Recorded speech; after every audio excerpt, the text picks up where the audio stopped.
സുഹൃത്തുക്കളെ, ഓടിക്കൊണ്ടിരിക്കുന്ന ഒരു കാർ രൂപപ്പെട്ട വൻ കുഴിയിൽ വീണിരിക്കുകയാണ്. ഏറെ നേരത്തെ പരിശ്രമത്തിന് ശേഷം കാർ പുറത്തെടുത്തു. കാറിലുള്ളവരെല്ലാം നിസ്സാര പരിക്കുകളോടെ രക്ഷപ്പെട്ടിട്ടുണ്ട്. ഇത് ചെന്നൈയിൽ നടന്നൊരു സംഭവമാണ്. ഇതിന് സമാനമായ ഒരു സംഭവം നമ്മുടെ നാട്ടിൽ നടന്നിട്ടുണ്ട്. മലപ്പുറം കൂരിയാട് നമ്മുടെ ഹൈവേയിൽ ഈ വരുന്ന 1-ാം തീയതി ഉദ്ഘാടനം ചെയ്യാൻ വേണ്ടി കാത്തിരിക്കുന്ന റോഡാണ്. എന്തായിരിക്കും സ്ഥിതി? ഇതിലൂടെ നിറയെ വണ്ടി പോകുന്ന സമയത്തായിരുന്നെങ്കിൽ വൻ ദുരന്തമാണ് ഒഴിവായത്. കണ്ട റോഡിൻ്റെ സ്ഥിതിയാണത്. റോഡ് ഇടിഞ്ഞ് താഴെ വീണു. ഇത് ഇന്ന് നടന്ന സംഭവമാണ്.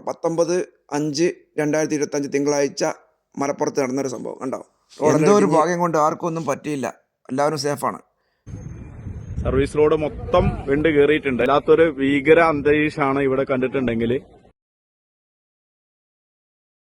അപകട ഇതിലാണ് നമ്മളുള്ളത്. എല്ലാവരും മനസ്സിലാക്കുക. കഴിയുന്ന ആൾക്കാർ ആരും ഇങ്ങോട്ട് വരരുത്. അതും കൂടി അറിയിക്കുകയാണ്. കാരണം നമുക്ക് പോകാൻ പറ്റൂല. കാരണം എന്താണ് ഇതിന്റെ അവസ്ഥ എന്നറിയില്ല. ചെറിയൊരു പ്രശ്നങ്ങളൊന്നുമല്ല.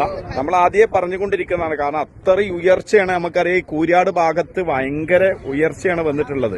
ഒരു 4-5 ബിൽഡിങ്ങിന്റെ ഉയർച്ചയാണ് ഇവിടെ ഉള്ളത്. റോഡ് പോകുന്നത് അത്രയും ഭാഗമുണ്ട്. അപ്പൊ മുഴുവനും ഈ ഭാഗത്തുള്ള വണ്ടികൾ മൊത്തം സ്റ്റോപ്പായിരിക്കുകയാണ്. ഹൈവേ കൂടെയുള്ള മുഴുവൻ വണ്ടികൾ നിർത്തിയിട്ടുണ്ട്. ഇവരെ നിങ്ങൾ എല്ലാവരും അറിയിക്കുകയാണ്, കുളപ്പുറം ഭാഗത്തുനിന്ന് ഒഴിവാക്കി പോവുക. കാരണം ഈ ഭാഗത്തേക്ക് എല്ലാ സർവീസും നിർത്തി വെച്ചിരിക്കുകയാണ്.